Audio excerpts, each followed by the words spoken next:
starting. Okay. We will begin with chapter 21, verse 11. Chapter 21, verse 11. Sarah has just told Abraham that Yishmael and Hagar should be expelled from the house. We were discussing yesterday what it meant that she saw him being mitzachek, laughing. We had different rishonim that we cited. And Abraham was very disturbed. Verse 11, Vayeira hadavar ma'od b'nei Abraham. The matter was very bad in the eyes of Abraham. Alo dos beno, regarding his son. There's something about that phrase regarding his son that really jumps out at you. Because let me ask you a question. If it wouldn't have said regarding his son, what would you have thought was bad in Abraham's eyes? Obviously, the issue is expelling these people, and probably, I mean, she's talking about his son. That's the issue. So of course it's about his son. Why does he have to say about his son? Ramban on Pasuk Yud Aleph, Alo dos beno. So first he cites Rashi. Sheyetze l'tarbus ra, upshuto al. I'm sorry. Sheyatza l'tarbus ra, upshuto al shomeres lo l'shalcho zel lashon Rashi. So Rashi has two pshatim. One is that he was just disturbed that he heard these disturbing things about his son. That's one pshat. The other pshat that's more direct is Rashi says that he's disturbed that he's being asked to send out his son. V'anachon beinai. Rambam says what I think the pshat is. Ki akasav sipir b'chvod Abraham. V'yamar shelo hoya hadavar ra ma'od be'einav v'brei cheshek pilag jovachaftzova. Let's just be very direct. He had a sexual relationship with this woman. Again, by his wife's encouragement, but he has a sexual relationship with this woman. So you could imagine she's telling him expel the woman. You could imagine that would be disturbing to him on a self-centered level. The Ramban says we're clarifying that meant nothing to Abraham.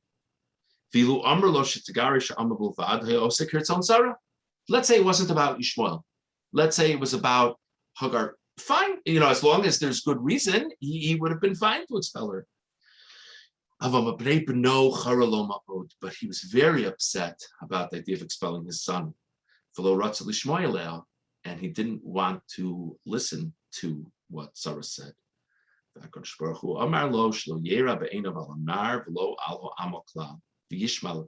God says, don't feel that way and listen to what your wife says.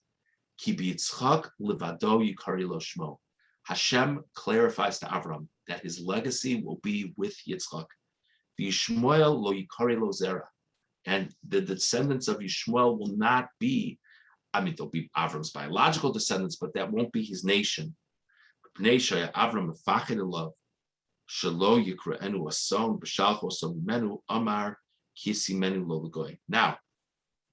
why does God tell me? When you think about it, the pasuk that Hashem says to him is a little strange in this context. So he says, listen to what Sarah says to you. Kivi Yitzchak yikarei l'chazara in verse 12, because your real legacy will be with Yitzchak. And now verse 13, and you should know, Yishmael will be a nation too. What's the purpose of that pasuk? You just told him, it's not at with Yishmael, it's really with Yitzchak. So he says, lest you think that Yishmael is going to die because you expel him, and if only he was living in a home, he would be well. God says, you should know a nation will come from him also. So he won't meet his demise out in the wilderness. It's not going to happen. A whole nation will come from him. But you have to listen to your wife, because your real legacy is going to be with Yitzchak. And Yishmael, and who Yishmael is running in the face of what Yitzchak will be able to do. That's how the Ramban explains what Avram's feelings had been and what Hashem responds to him. Or Achayim on Pasuk Yud Aleph, Alodos Beno, Perush, Lebal Yetze, Letarbus Ra, the Yishtake Bamunos Rose, Petsesim, Base Aviv, Vesof Kosof Benohu. So Achayim says, what I think many of us would have assumed, that he's just disturbed. What's going to be with his son? He could raise a son, he could learn Parsha with his son Shabbos afternoon, and this and that, and now, his son, what's going to be? In the end of the day, it's his son. Od yirtze alodos beno, asher yichso so Sarah lahagar, komro ha'ama v'yespena ben ha'ama. It's interesting. So the Orach Chaim says, if you look at the previous psukim that we said yesterday, it's all about, everything that Sarah says is all about the son of the maidservant, the son of the maidservant, the son of the maidservant. Hey, he's my son too. So the Orach Chaim says that's his second shot. That's what's agitating Avram. It's not some stranger that you want to expel from the house. It's my child you want to expel from the house. And Hashem now comes and justifies the words of Sarah. He says to Avram that everything that Sarah says, listen to her.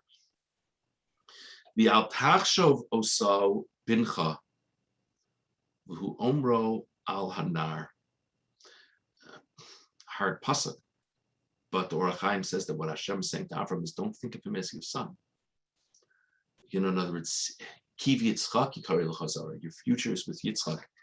And he says that's the pshat. In the pasuk, God says to him, let it not be upsetting to you regarding the lad. How about talking to him, talking about him by name? The whole point is to distance himself a certain thing. So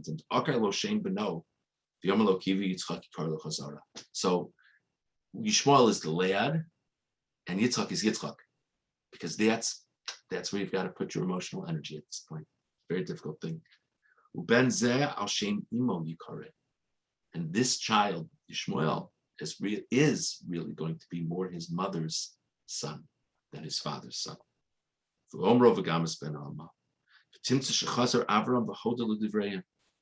And you see that ultimately Abraham accepted this.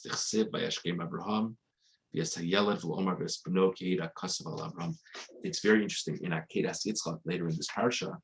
So the famous thing that Abraham brought along Yishmael and Eliezer with him and Yitzchak, and it doesn't refer to Yishmael by name in the psukim.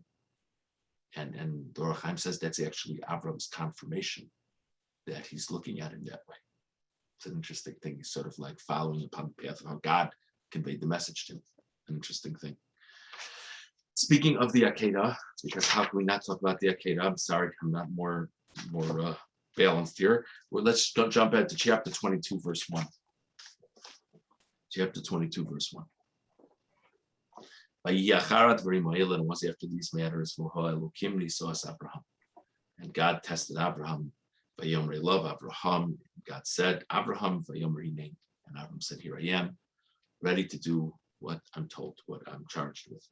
The famous question, most teachers need to give a test so they can understand what knowledge is in their children, is in their students' minds, what abilities are in their students' minds. Why does God need to test Abraham? Doesn't God know what Abraham's got? What's the purpose of the test exactly? Ramban Pasuk Aleph. V'elokim nisoas Abraham. Inyan hanisayon hu l'dati. The Ramban says what I think a nisayon is, what I think a test is. The fact that what we do as human beings is in our hands. Im yirtze yaseh. If we want to do it, we will. V'im lo yirtze. And if we don't want to do a given thing, we won't.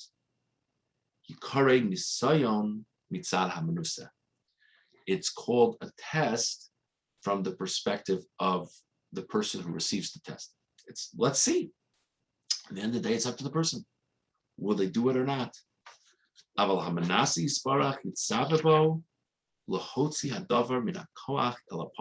amazing thing to think about. That God gives a test so that potential that we have within ourselves can be actualized. It's a fascinating thing to think about when a person finds themselves in a difficult circumstance. To say to oneself, why is God doing this to me? Why me? Well, maybe it's an opportunity. Maybe it's an opportunity to reach within yourself and to do something that you've never done before, that you didn't know you could do. Lios lo schar ma'aseh tov, lo schar leiv tov vovad. Let it be that God can reward a person for their good action, not just for their good intentions. or not just for their good motivations. Let it be that they're rewarded for their good actions. Okay. V'daki Hashem tzaddik yivchan. It says in the pasuk that God will test the tzaddik. Meaning, says the Ramban, Kishu yodea b'tzaddik sheyaser etzono v'chovetz la'atzdiko yitzavo so v'nesoyim. When God knows about a righteous person that they're going to do the right thing, not because he's taking away their free will, because God knows the person. God knows what the person is. So God gives the person a test so that they can have this experience of rise to the occasion in difficult circumstances, doing the right thing. There's much less of an interest in testing the wicked because they're not going to listen anyway. They're not going to do it. And look at this for a slogan.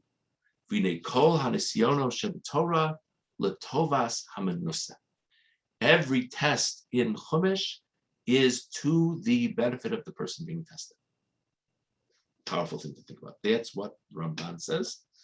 Sforno says something similar, but a little bit different. Sforno Pasagal, Misos Abraham. Kevan Shahaya Bepoel Ohev Viore. Kivin Shigi, excuse me, Poel Ohev Viore, Kamo Shahaya Bekoach. Abraham had emotions, inclinations of being a person with love of God, with reverence for God, but Hashem wants to give him the opportunity to bring those into the actual. Sforno says that having a test and rising to the occasion and bringing that goodness out into the world is emulating God, because God isn't just nice intentions and nice emotions. God brings his good into the world. When we're given a test and we do the right thing, we're bringing our goodness into the world, bepoal, in action. The